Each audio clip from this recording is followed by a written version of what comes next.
दोस्तों, महाभारत बताई गई कौरवों और पांडवों की गाथा या कहे धर्म और अधर्म की कहानी बहुत बड़ा ज्ञान देती है। लेकिन महाभारत में एक पात्र ऐसा भी था जिसे धर्म का पूरा ज्ञान था, परंतु तब भी वो धर्म के खिलाफ खड़ा था। और वो पात्र कोई और नहीं बल्कि दानवीर सूर्यपुत्र कर्ण ही थे। इतना तो आपको मालूम होगा कि कर्ण को अपनी मृत्यु के समय धर्म का संपूर्ण ज्ञान हो जाता है। लेकिन महाभारत के दौरान आपने ये भी सुना होगा कि जब कर्ण मृत्यु के मुंह में जा रहा होता है, तब कर्ण भगवान श्री कृष्ण से कई सवाल करता है और पूछता है कि आखिर उसका दोष क्या है। तब भगवान श्री कृष्ण उसके हर एक सवाल का जवाब देते हैं। तो आज के इस वीडियो में हम आपको कर्ण की मृत्यु के समय हुए कर्ण और श्री कृष्ण के बीच संवाद के बारे में बताने वाले हैं और शायद इस बातचीत को जानने के बाद आप चौंक जाएंगे। दोस्तों, दानवीर सूर्यपुत्र कर्ण महाभारत के एक अद्भुत किरदार थे जिनको शायद ही कोई व्यक्ति नहीं जानता होगा।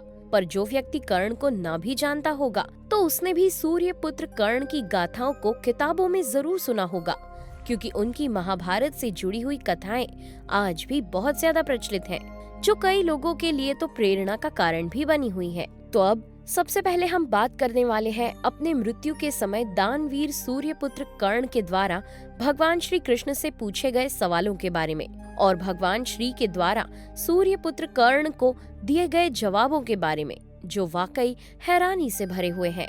दरअसल इस संवाद के दौरान जब सूर्यपुत्र कर्ण अपनी मृत्यु से लड़ रहे होते हैं, तब वे भगवान श्री कृष्ण से कई सवाल करते हैं और पूछते हैं कि हे वासुदेव, मेरा जन्म होते ही मेरी माँ ने मुझे त्याग दिया और इस कारण से मुझे जीवन भर अवैध संतान होने का दोष मिला। मुझे गुरु द्रोणाचार्य के द्वारा शिक्षा नहीं दी गई क्योंकि मैं क्षत्रिय पुत्र नहीं था। पर फिर कैसे भी करके जब मैं भगवान परशुराम जी के पास गया तो उन्होंने मुझे शिक्षा तो दी, उसमें कोई कमी नहीं छोड़ी।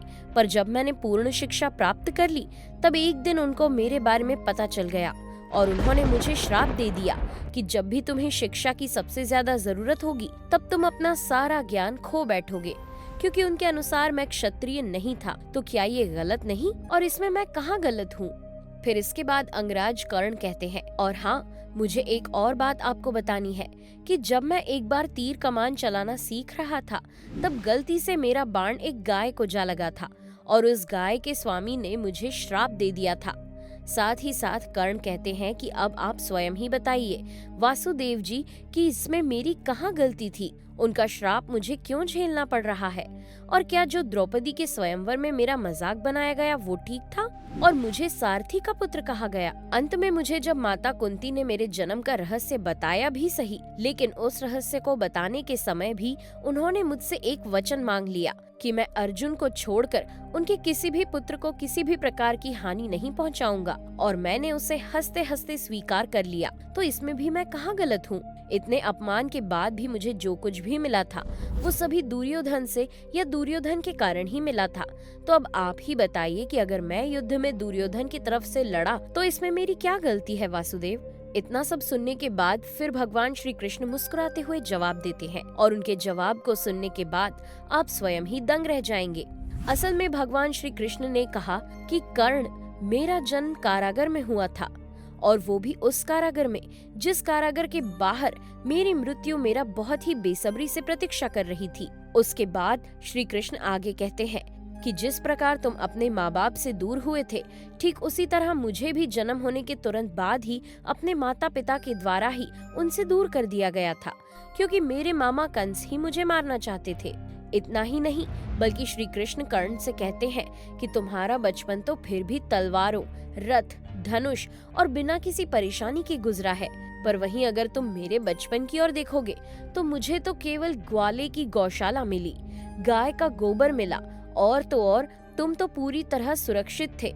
लेकिन जब मैं खड़ा होकर चल भी नहीं पाता था उस समय भी मेरे ऊपर कई जानलेवा हमले हुए और मुझे मजबूरन उन राक्षसों से लड़ना पड़ा, और सब किसी और की साजिश नहीं थी बल्कि ये स्वयं मेरे मामा ने ही मुझे मारने के लिए किया था। उसके बाद श्री कृष्ण ने बताया कि मुझे ना ही कोई सेना और ना ही किसी भी प्रकार की शिक्षा दी गई, बल्कि उल्टा मुझे ही ताने मारे जाते थे कि उनकी सारी समस्याओं का कारण केवल और केवल श्री कृष्ण है। साथ ही वासुदेव कर्ण से ये भी कहते हैं कि कर्ण, जब तुम्हारे गुरु भगवान श्री परशुराम तुम्हारा शौर्य देखकर तुम्हारी तारीफ कर रहे थे, उस दौरान या कहे उस उम्र में किसी भी प्रकार की शिक्षा नहीं मिल रही थी। और वो आगे कहते हैं कि तब मैं 16 साल का ही था जब मैं ऋषि संदीपन के गुरुकुल में पहुंचा था, और उस समय तुम अपनी मनपसंद कन्या से विवाह करने में सफल हुए।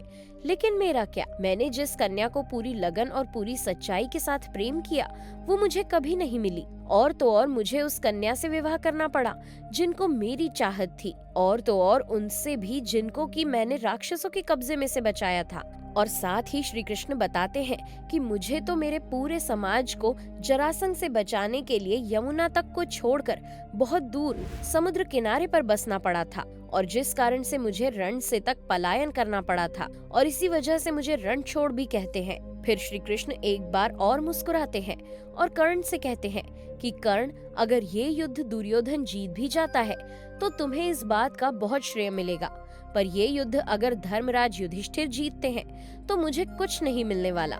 ये बात मैं भली भांति जानता हूँ, और मुझे केवल युद्ध और युद्ध से बनी समस्याओं का ही दोष दिया जाएगा, और मुझे कई श्रापों को झेलना होगा जिनके बारे में मैं पहले से ही जानता हूँ। और तो और युद्ध में मारे गए लोगों की माँ और बच्चों की पीड़ाओं का आवाहन भी मुझे ही करना होगा, जिसकी वजह से मुझे अपने ही लोगों से दूर रहना पड़ेगा। और उसके बाद श्री कृष्ण कर्ण को ये भी समझाते हैं कि तुम एक बात हमेशा याद रखना कि जिंदगी किसी के भी साथ न्याय नहीं करती है, बल्कि जिंदगी हमेशा लोगों को केवल और केवल चुनौतियां ही देती है।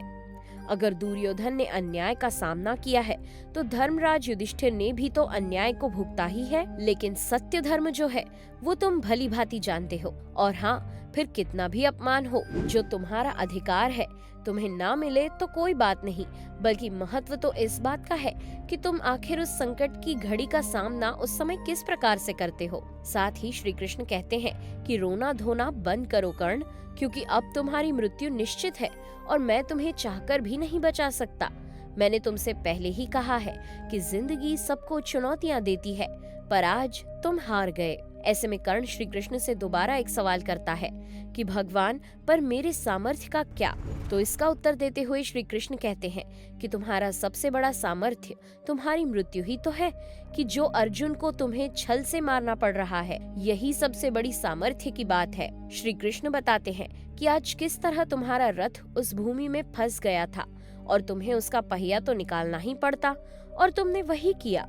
पर रथ का पहिया निकालते समय अर्जुन को मजबूरन मेरे कहने पर अंजलि अस्त्र से तुम पर प्रहार करना पड़ गया। वैसे अगर आज ये नहीं होता तो धर्म की नींव रखने के लिए मेरे पास कुछ भी नहीं होता। और यही तुम्हारे सामर्थ्य की कहानी है, जिसे न केवल हस्तिनापुर बल्कि पूरी दुनिया जानेगी और अनंत काल तक जानेगी। इसलिए अब तुम्हें जितना रोना धोना था सब बंद करो, क्योंकि आने वाले युगों तक लोगों की जुबान पर तुम्हारा ही नाम रहेगा, सूर्य पुत्र दानवीर कर्ण। तो दोस्तों, आपको भगवान श्री कृष्ण और कर्ण के बीच का ये संवाद कैसा लगा, हमें कमेंट करके जरूर बताएं। और वीडियो पसंद आया हो तो इसे लाइक कीजिए और चैनल को सब्सक्राइब करना बिल्कुल ना भूलें। धन्यवाद।